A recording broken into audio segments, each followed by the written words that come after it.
Okay, so I'm back to review The Walking Dead. Oh boy. I have had a week's rest because I am I don't know. When you watch it for the very first time, you like marathon it. It's fun, but when you watch it a second time, it's a bit depressing because there's so much crying involved in the show. It's like this person dies, that person dies. Oh my gosh, it's all too much. Anyway, let's just get straight into the review because I as I said in my season 3 review, I'm no longer rushing it. It's no longer a leader. I'm just doing it to get it out of the way so that when the next season comes out, I just review that and that's it. The story, so the story for season 4 is very different.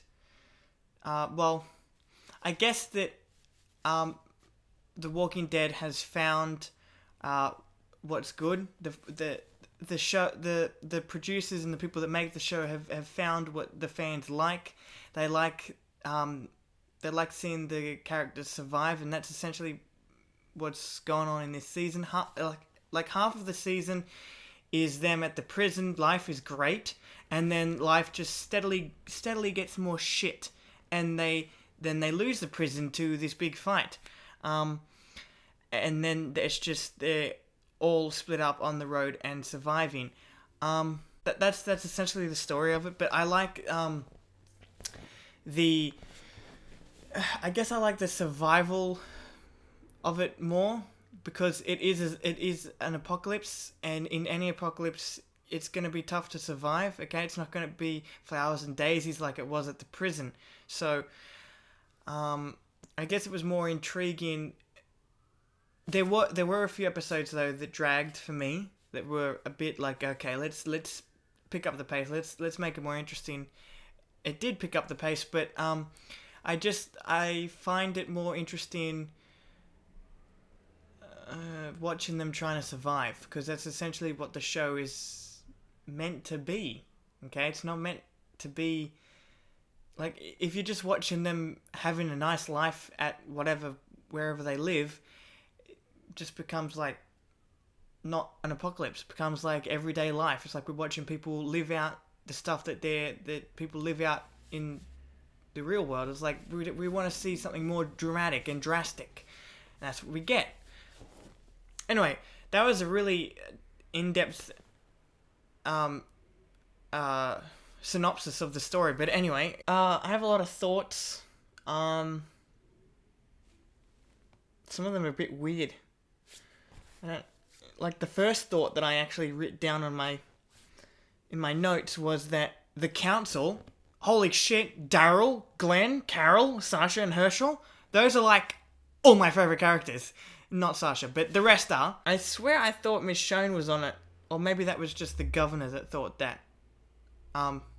Anyway, whatever, doesn't matter. Where do I start? Like I just started with the council thing, but where do I honestly start? I don't know where. Well, I've never had this before.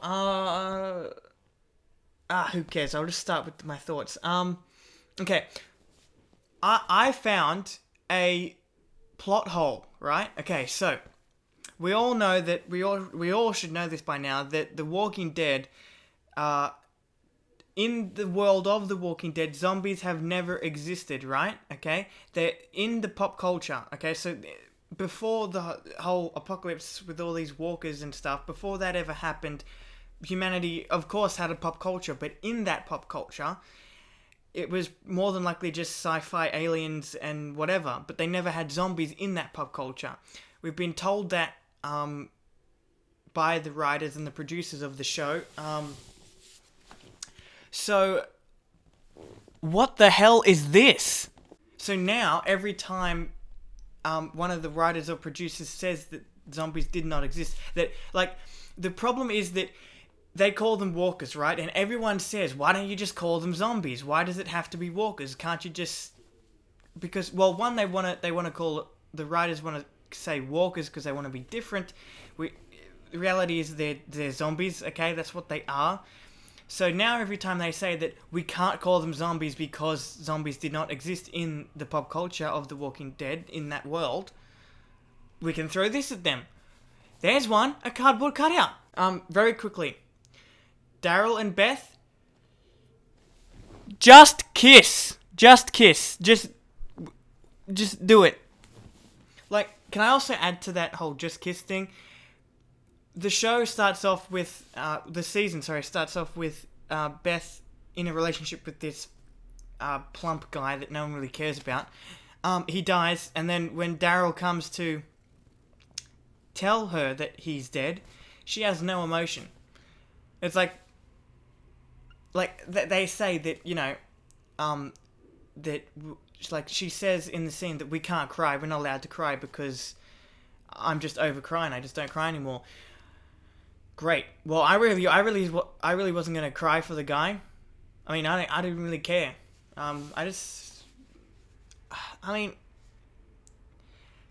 Couldn't they just have forgotten, like, not put that stupid Zach kid in there? Can we just have Daryl and Beth start off as a, I don't know, potential couple? We didn't need that stupid Zach kid. I will say though, a problem that I had with this season and onwards is that the show tries to focus on too many characters. Honestly, I think that's a problem because there's a word for it, bloated, I guess. Crowded. It's too crowded. From season 4 onwards, the show for me has always felt a little bit too crowded. That's why I liked season 1. Well, that's why I like season 2 and 3 a lot more than any other season, because it wasn't as crowded as it eventually gets. It just has too many backstories and focuses on too many characters. I mean, there are some episodes where it is devoted to one side character, and it's like, why? We don't need it. Can we focus on the main characters? Do we really need to get to know all these other people?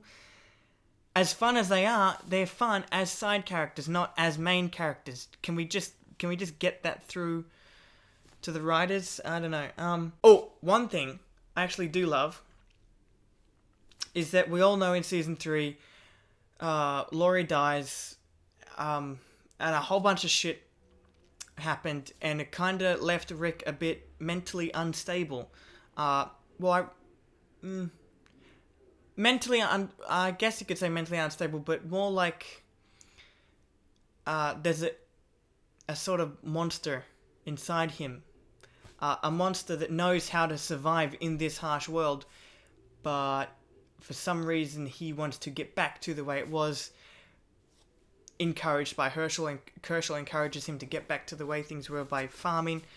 I just love how the writers made Rick out to be this monster, this force of nature that, with the slightest mistreatment or misfortune or something, anything bad that happens, and you see the leader start to rise up in him, and that monster that can lead them all to, I don't know.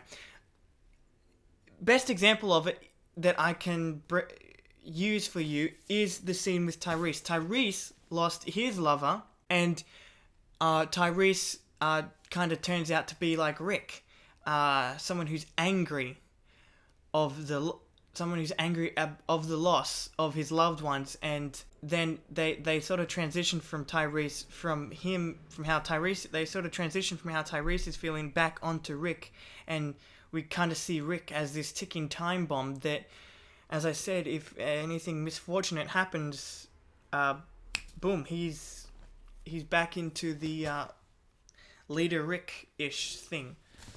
So anyway, I love how they treated Rick in this. It was very interesting. Okay, so I have a problem. Another problem with the show. Now, can I just say before I continue on, yes, there are problems with this show, okay? Is it a horrible show like so many of the haters out there on YouTube as well have been saying? No, it's not a horrible show. It's a pretty damn good show. It just has problems, okay?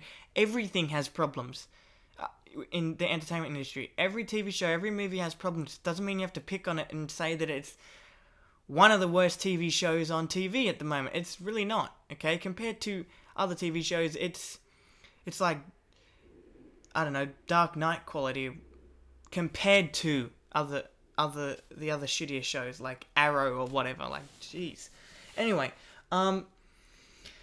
the other problem that I had with the show is I found it annoying, right?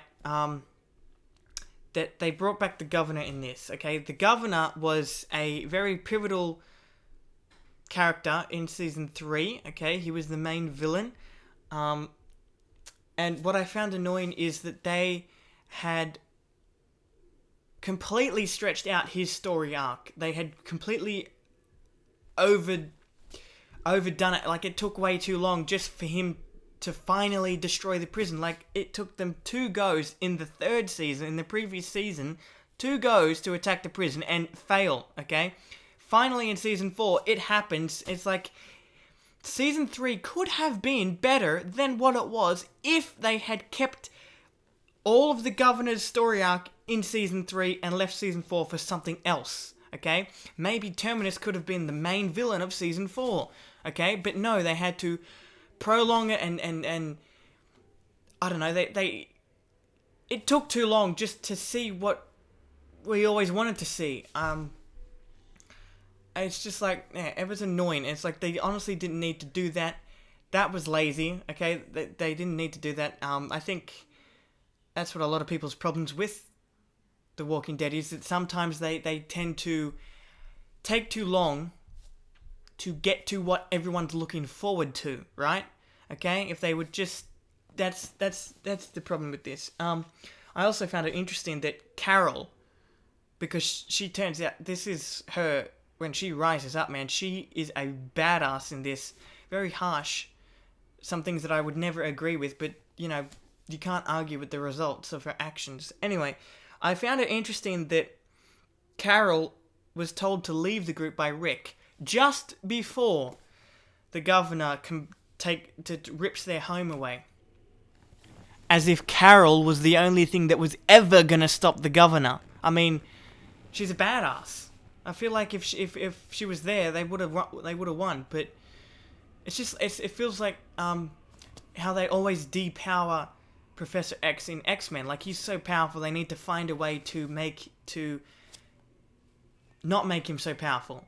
And that's sort of what they did with this. The only way to make the group not as powerful is take away Carol because she's such a badass. Also, I have a quick question about the governor. Is he super strong? I mean, there are 2 instances that I can remember that we really see his strength. Is this some sort of thing that I may have missed? Like, did he somehow how did he get so strong? Okay, favorite moments. Hey, let me just see how long I've been going. Ooh, 15 minutes. Okay. So favorite moments is the Walkers from Heaven, okay? Why is it called the Walkers from Heaven? Because they're falling from the roof and there's big sunlight and it looks like they're coming from... It's a name, okay? Just the title. It doesn't matter. It sounded good. Anyway, the Walkers from Heaven. Love that whole scene. It was really fun.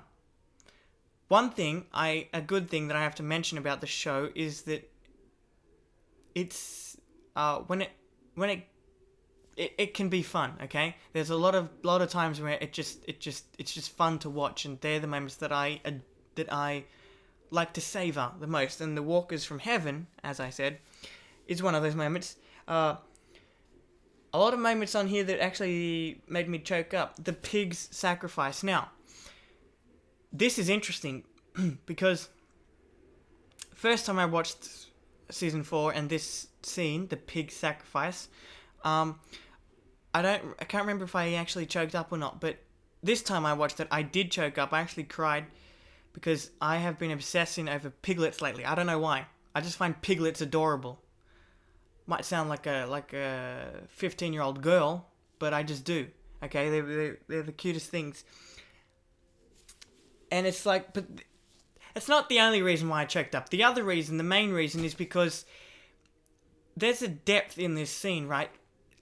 Rick has to sacrifice this livestock, right, to save the rest of the prison. Okay, this livestock essentially has been his life for many months. Okay, this is the farming and all that was his way back. It was his way of coming back to who he once was. And then again, he has to lose it all, and that's the main reason why I was choking up, because it's like, fuck, man, he just cannot get a break, because we're invested into Rick and we're seeing this happen, and those poor little piglets. Oh my gosh. Okay, another favorite moment. Tank versus prison. Great scene. It was honestly, it was a really enjoyable scene. I loved it. Okay, I would have loved it even more if they had kept it for season 3. If they didn't drag it out. It was a drag. Okay, to see it finally happen in a completely different season. Anyway, still a great scene. Liked it a lot. Daryl's breakdown. Another moment that made me choke up and almost cry was Daryl's breakdown. It's like, the governor rolled right up to our gates and he killed everyone. If I just did more, maybe you're like Herschel could still be alive. Yeah, I like that bit. Sorry for that whole voice. Carol kills. Carol kills? What scene was that? Oh, the girl. Oh, yeah. I like the scene where Carol kills the young girl. Not because she's killing a young girl, but because we're seeing Carol having to make a tough decision. Because this little girl, she's fucking insane. She is crazy. Alright? She killed her own sister, was about to kill Judith to try and make them walkers, and like, oh, we'll see what happens. It's like, nah. But, I didn't actually cry in it. I just liked it because I felt what Carol was going through. And I related to her. Not related to her, but I understood what she was going through. Also, the last scene, another favourite moment. Last scene of the season where Rick's like, they're gonna feel sorry when they find out. And Abraham's like, oh, find out what? And Rick's like, find out they're messing with the wrong people. And then end season 4. Love that scene. Fantastic. Great way to end the season. That's all my favourite moments. Favourite characters, really quickly. Michonne, Carl, Abraham, Daryl, and Beth, and Carol. I can't believe I didn't put Carol on there. I'm going to put Carol on there. Carol. Favourite character arcs. Carol. Yeah, Carol's arc from nice to ruthless. Okay, so I love her going from such a nice... Well, she went from a loser being abused by her husband, going to someone who's learning, right? In season 2, she was learning to step up and be someone. In season 3, she was still learning. She was learning a lot. And then by the end of season 3 and the beginning of season 4, she's just a complete ruthless badass. And that's why we love her. But I love her character arc from nice to ruthless. It was a bit abrupt though. It's like season 3, it was a bit she was almost there, but in season 4 she's just immediately there. It's like she went from 5 to 100. Yeah, it was a little abrupt, but I still like Carol the way she is now. I have exhausted all my opinions on season 4. That's it. That's it. Hated the governor this season, honestly. I know I keep going back to it, but I didn't really like the governor. I liked the scene and everything that happened in the scene. You know, the scene I'm talking about. I mentioned it before. But I don't like the governor. Way too dragged out. Anyway. Oh, man, I need to let that go. That's it for season 4. I will see you in the review for season 5. Also... Actually, never mind, because no one watches these videos. But I'm doing them anyway. Anyway, go down, like, and comment on this video, and subscribe to my channel, and also check out my Patreon page. I will see you guys next time. Hey guys, just wanted to let you know that me and a friend of mine have recently done a video over on his channel where we try our luck on a claw machine. His whole channel is devoted to it, so go and have a quick look at the video, see what it's like. If you like the video, go and subscribe to his channel.